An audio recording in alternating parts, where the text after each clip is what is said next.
Makalipay nga makadawat og award. Ang mga naningkamot pag-ayo pag-aawardan. Adunay daghang matang sa award dinhi sa kalibutan. Unya, pila kaha ka mga award ang anaa sa walay kinutuban nga halapad nga gingharian sa langit. Sa Biblia adunay mga pulong bahin sa mga award. Ang Biblia nag-ingon nga si bisan kinsa nga moduol sa Dios, kinahanglang motuo nga siya anaa ug iyang awardan kadtong matinud-anong nangita kaniya. Ang tanang katigulangan sa pagtuo, nidagan alang sa langitnong award. Si Noe nagtukod sa arka, nga hingpit nga mituo sa pulong sa Dios. Pinaagi sa pagsunod sa pulong sa Dios uban ang pagtuo, ang iyang pamilya naluwas sa dihang gihukman sa Dios, ang kalibutan pinaagi sa tubig.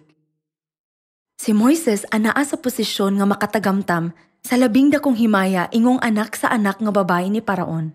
Apan iyang gipili nga daug-daugon uban sa mga Israelita kaysa pagtagamtam sa lumalabay nga tawhanong sala dito sa palasyo sa Ehipto.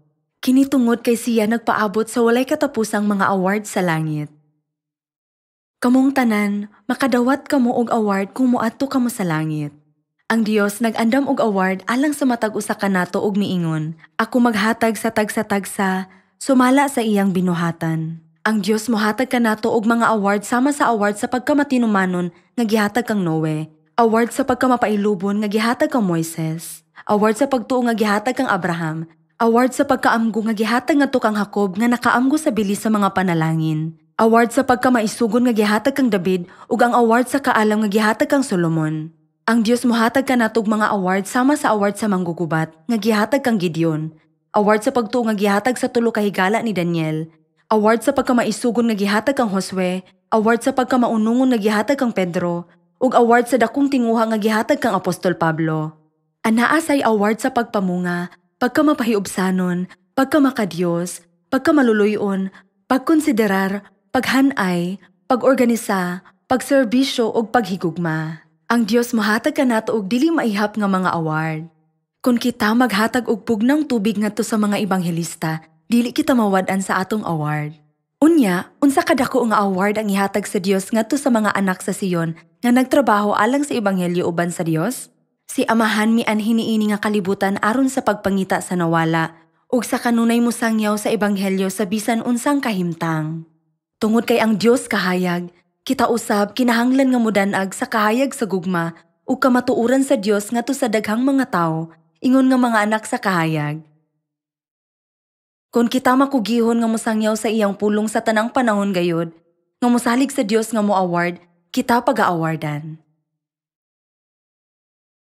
Kung kita mosangyaw sa ebanghelyo sa bag-ong kasabutan, ang mga kalag nga gitakdang moadto sa imperno, makadawat og kinabuhing dayon, makaadto sa langit, mahimong harianong pagkapari ug makadawat sa langit nung kabilin. Busa, ang tanan natong buhaton takos sa mga awards sa langit. Dili gayud nato kalimtan ang pagpasalamat sa Dios sa pagtugot kanato sa pag-adto sa gingharian sa langit ug pagbuhat sa maong bililhong buluhaton. Bisan human madawat ang katungod sa kinamagulangan, si Esau wala makaamgo sa bilis sa iyang katungod sa kinamagulangan nga wala magtagad niini. Sa katapusan, ang iyang panalangin gikuha ni Jacob nga nasayod sa bilis sa katungod sa pagkamagulang. Gisalikway usab ni Saul ang pulong sa Dios. Busa ang trono gihatag kang David nga naghuna-huna sa pulong sa Dios ingong bililhon ug mituman niini. Isip langit nung mga kamanggulangan, dili nato pasagdan kining dakong panalangin, kundili dagano nato ang direksyon nga gusto ni Amahan nga kita modagan sumala sa balaod sa Dios ug makadawat sa korona sa langit. Adunay mga kalisdanan ug mga pagsulay, apan ang mga pag-antos karon dili takos itandi sa himaya nga igapadayag kanato. Kadtong gilutos tungod sa pagkamatarong, makadawat og dakong award sa langit. Si Apostol Pablo, midagan usab hangtod sa gingharian sa langit. Atong tumanon ang misyon sa ebanghelyo hangtod sa katapusan, nga mituo sa mga pulong, bantay nga dili maunsa ka na imong gihuptan, ug alang sa makadaog ug mopadayon pagbuhat sa akong kabubuton hangtod sa katapusan, hatagan ko sila gahom sa pagmando sa mga nasod. Ang Dios naghimo kanato nga usa ka lawas pinaagi sa bag-ong kasabutan ug nagtultol kanato ngadto sa walay katapusang gingarian sa langit. Ang Dios nag-ingon nga atong bisitahon ang dakong universo ug ang mga bituon sa Milky Way uban kaniya. Aron magpuyo sa usa ka mahimayaon nga nasod sa kagawasan, usa ka nasod nga puno sa gugma nga walay gubat, ug usa ka matahom nga nasod diin ang mga bag-ong butang gimugna, ug nag-awas sa kalipay matag adlaw. Kinahanglan natong buhaton ang tanan nga paningkamot nga makit-an nga putli ug dili masaway sa Dios. Atong hunahunaon ang atong kaugalingon.